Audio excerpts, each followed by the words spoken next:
Magandang hapon Pilipinas at buong mundo. Naitay Kapuso, pahiram po ng 20 minutes ng inyong hapon. Ako po si Boy and welcome to Fast Talk with Boy Abunda. Sa mga kaibigan natin sa Facebook at YouTube, maraming salamat. Sa lahat na nakikinig po sa DZWB, Spotify, Apple Podcasts, welcome to your program. Ang ating bisita ngayong hapon ay malapit sa ating puso. Mahusay na aktor, gwapo, magaling sa maraming bagay. At higit sa lahat, napakabuting tao.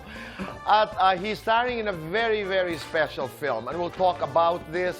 And he is GMA's prime action hero. Naitay Kapuso, please welcome Ruru Madrid! Pakailan na to, Tito Boy. Kulang pa. Wala pa. Marami pa. Maraming Tito salamat. Boy. Ru, kumusta ka? Ay, okay na okay. Pero ito ang tanong ko, inasahan mo ba na mauunahan ka ni Rere magpakasal? Hindi. Ang bilis sa sagot, hindi. Oo. Kwento. Well, syempre, parang sanay naman tayo na kung sino yung mas matanda, yun yung lagi mauuna magpakasal, di ba?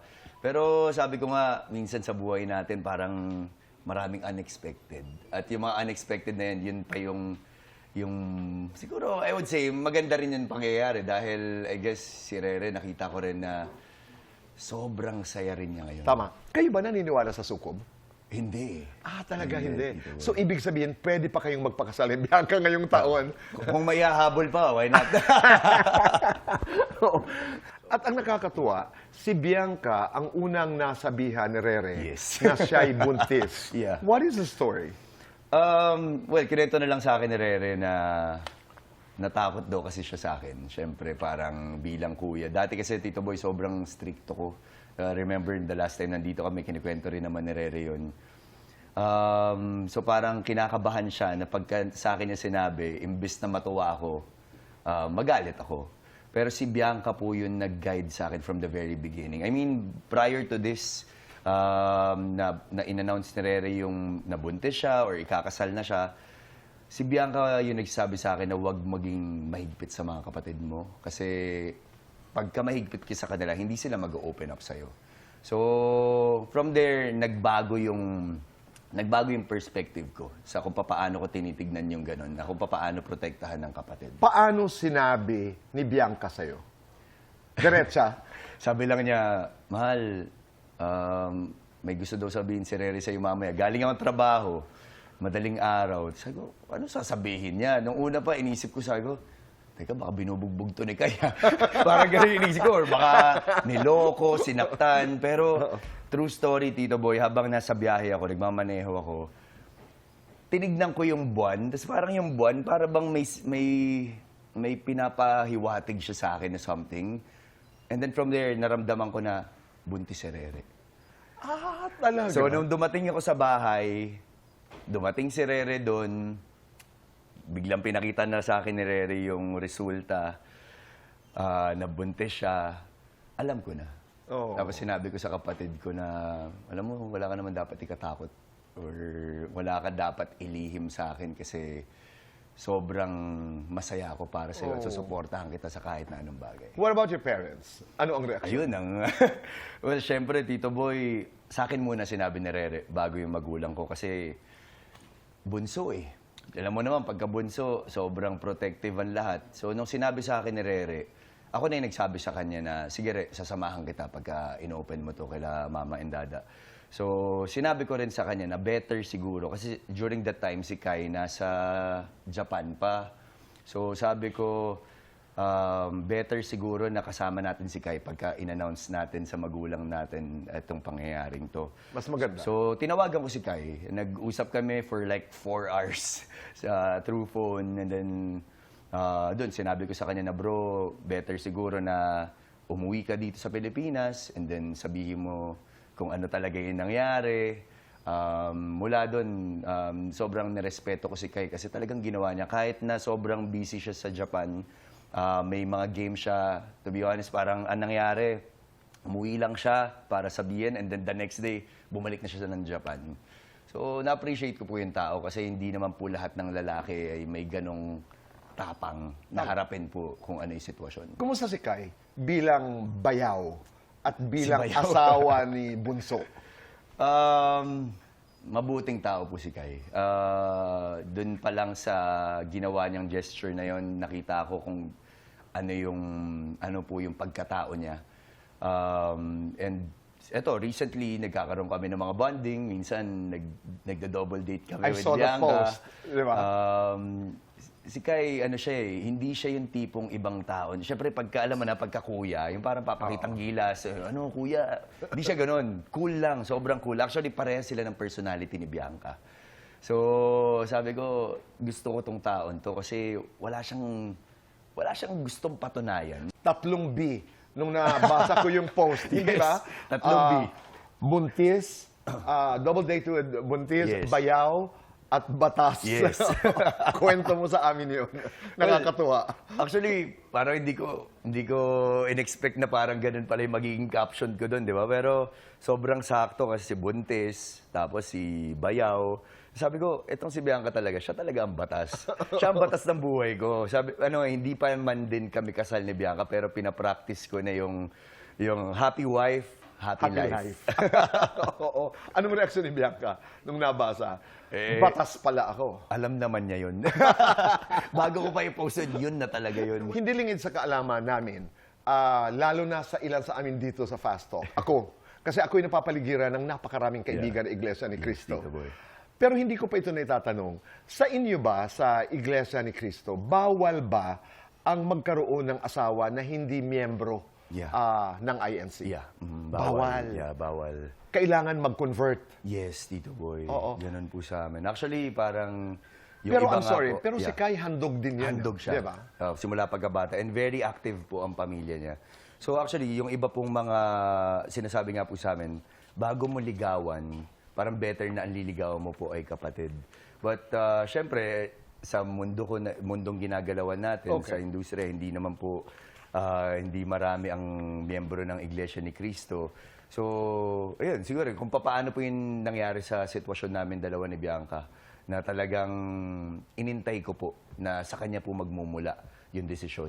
Pero ito, Ru, bilang aktor, is this a challenge? Problema ba? Halimbawa, marami ba ang limitasyon? Marami ba ang mga papel na hindi mo pwedeng gampanan dahil sa Iglesia ni Cristo ka?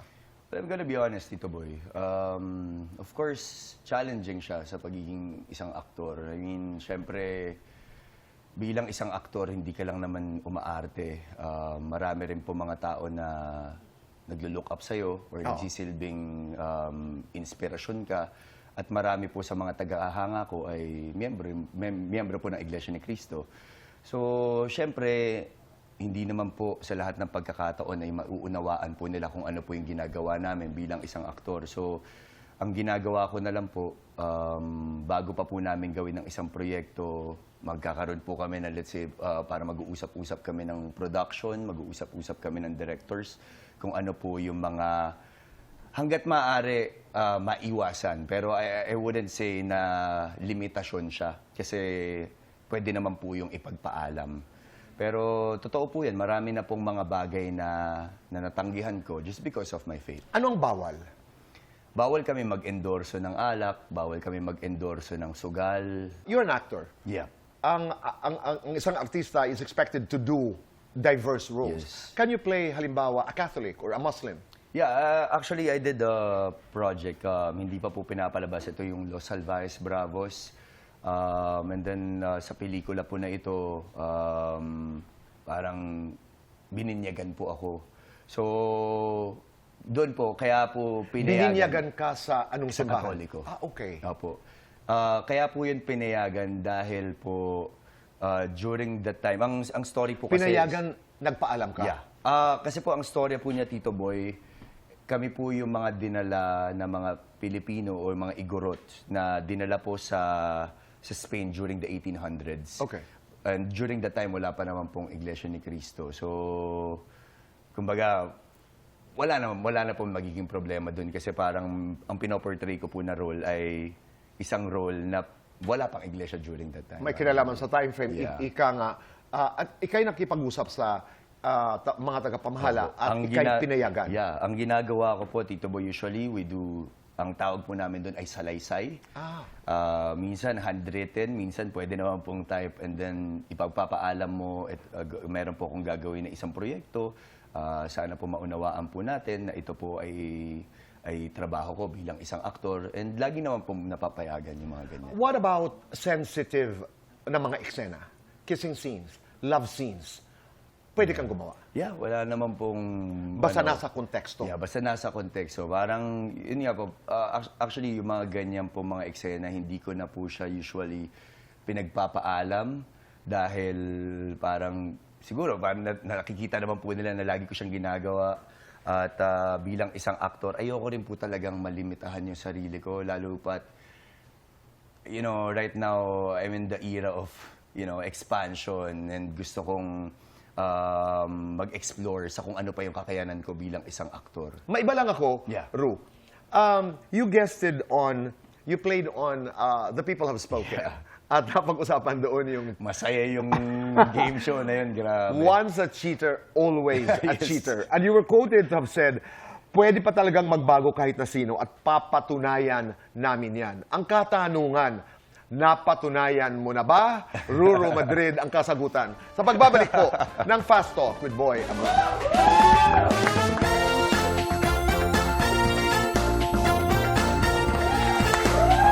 Kami nagbabalik po dito sa Fast Talk with Boy Abunda. Kasama po natin Ruru Madrid. Ayan na. Ru, let's do Fast Nako.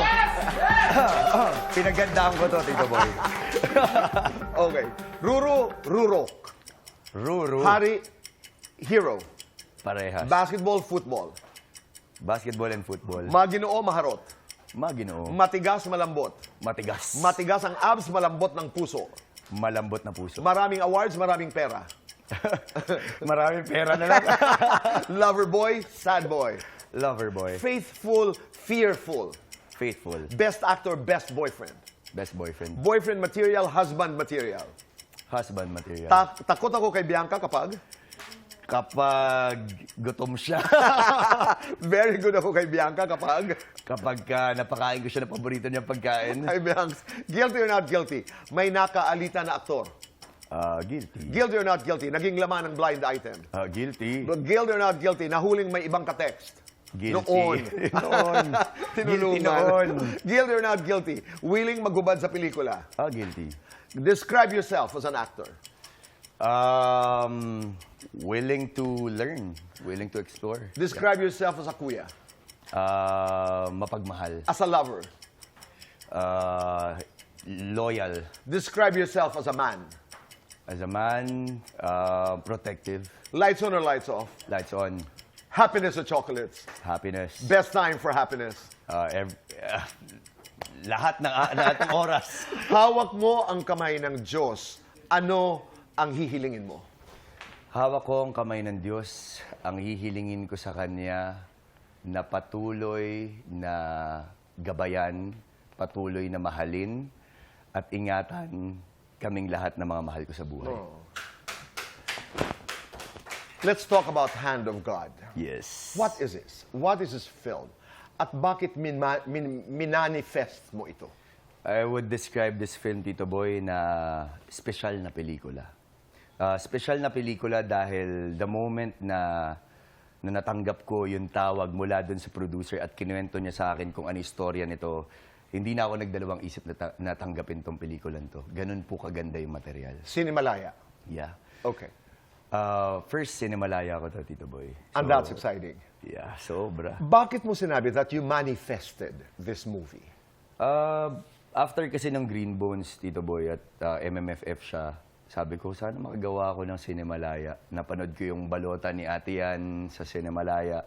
And alam ko kasi na pag Cinemalaya, matapang ang storya nito.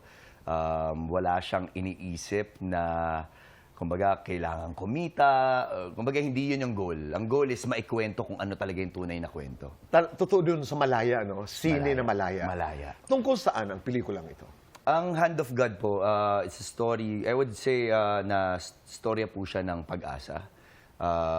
Ako po dito si Lieutenant Edgardo Reyes, isang bagong sundalo na nagmula sa PMA And alam naman natin na pagkagaling ka sa PMA, usually papadala ka agad dyan sa Mindanao. And alam naman natin kung ano pa rin po yung hanggang Kalagayan. ngayon, yung kalagayan po ng lugar po na yun. But naisip niya na imbes na violence ang dalin niya sa lugar na yun, dalin niya ang football. Dinala niya ang football and from football, makapag-create siya ng unity sa mga taong nandoon. And this is really exciting. Kasi nag-shoot din kayo sa Basilan. Yeah. Kumusta yung karanasan na yun? At first, Tito Boy, syempre, marami mga misconceptions. Di ba? Pag sinabing Basilan, ang unang papasok sa isip natin, may gera, may magulo, hindi maayos. Pero kabaligtaran po nun yung nasaksihan ko sa lugar na yun. Napakabubuti po ng mga tao. Winelcome nila kami na para bang pamilya nila kami. Siguro bilang isang Mindanawon, Tito Boy, dahil ang nanay ko po ay nagmula po sa Zamboanga at malapit na po ang Zamboanga sa Basilan. Para akong umuwi sa isang tahanan na hindi ko pa napupuntahan. Tapos alam po nila lahat ng mga proyektong ginawa ko. From Protege hanggang sa Nag-Encantadia, hanggang sa Lolong, Black Rider, lahat yan, sinuportahan nila. So, nakakatuwa po na masaksihan na ganun po kaganda yung lugar na yun. Ang ganda po ng mga tanawin, ang ganda ng mga dagat, mababait po yung mga taong nandoon. So, sana po, kumbaga, ito pong pelikula na ginawa po namin, sana magsilbi po itong, kumbaga, mag-open po ito sa mga mata po ng mga producers, mga direktor na nagnanais po magkwento ng storya dun po sa lugar na yun. At mabago rin yung imahe, yung stereotype. Mismo. Invite everybody to be part of this movie. Ayun, inaniya ko po na panoorin po sana ng mga kapuso po natin itong Hand of God. Mapapanood niyo po yan sa Shangri-La Plaza, sa Gateway, at sa iba pang mga Ayala Mall. So hopefully, masuportahan po natin ang lahat po ng mga pelikulang Pilipino na kalahok po sa Cinemalaya sa taon po na ito. Sasabihin ko sana kanina, bago mo imbitahan ang lahat, now let's talk about cheating. Ang bilis! Dahil naging guest ka sa The People Have Spoken, at doon nga napag-usapan, once a cheater, always a cheater. And then you were quoted to have said, pwede pa talagang magbago kahit na sino at papatunayan namin yan. Yeah. Napatunayan mo na ba? I'm gonna be honest, Tito Boy, at ikaw naman yan. Tayo-tayo lang naman nandito dyan. Lalo, Hindi. oo, tayo lang. Yan, napatunayan. Siguro, yun yung pinagpapasalamat ko kay Bianca na kahit na po nagkamali ako during that time, I was 20 years old at hindi ko naman po sinasabi na dahilan na yung pagkabata ko sa ginawa kong pagkakamali. Pero siguro nga tinuturing ko rin po siya na blessing in disguise somehow dahil from there, nakita ko po talaga yung kahalagahan ni Bianca. Yun yan, nag-break kami ng 8 months, but now, 8 years na po kami. Tama. Tinanggap niya ako ulit. So, kaya ako sinasabi na kahit naman po sinong tao, pwede po magbago. Ano man pong klaseng pagkakamali yan, pwede pa rin po magbago ang tao. Kasi, di ba, ang Diyos nga natin marunong magpatawad at siguro, para sa akin kasi yung cheating, Tito Boy, choice talaga siya eh. And alam naman natin sa industriya natin, Tito Boy, napakadali po mag-cheat. Hindi lang naman po sa industriya natin, sa buong, kahit na po anong industriya, madali pong magkamali eh. Pero nasa sayo na yun kung gusto mo magkamali. Siguro marami lang po akong pinangahawakan sa panahon ngayon at sa buhay ko ngayon na bakit ko pa gagawin to? Una sa lahat, napakaganda ni Bianca. At hindi na ako makakahanap ng katulad niya. Hindi na ako makakahanap ng isang babaeng nagmahal sa akin ng katulad po ng pagmamahal na binibigay niya. So, yun lang po. Kumbaga, habang buhay ko pong pangahawakan yun. At every time na makakaramdam ako ng mga temptasyon, mananalangin ako. Mananalangin at maalala mo ang batas. Maaalala ko na ang batas ay dapat sundin. Ruru, maraming salamat. Maraming salamat, Tito Boy. Thank you. Ruru Madrid. Naitay Kapuso, maraming salamat po sa inyong pagsasama sa amin sa lahat ng aming mga kwentuhan dito sa Fast Talk with Boy Abunda. Be kind. Make your nanay proud. At sinasabi ko, say thank you. Piliin ang gumawa ho ng tama. Bihuan tama. Goodbye for now. God bless. Thank you.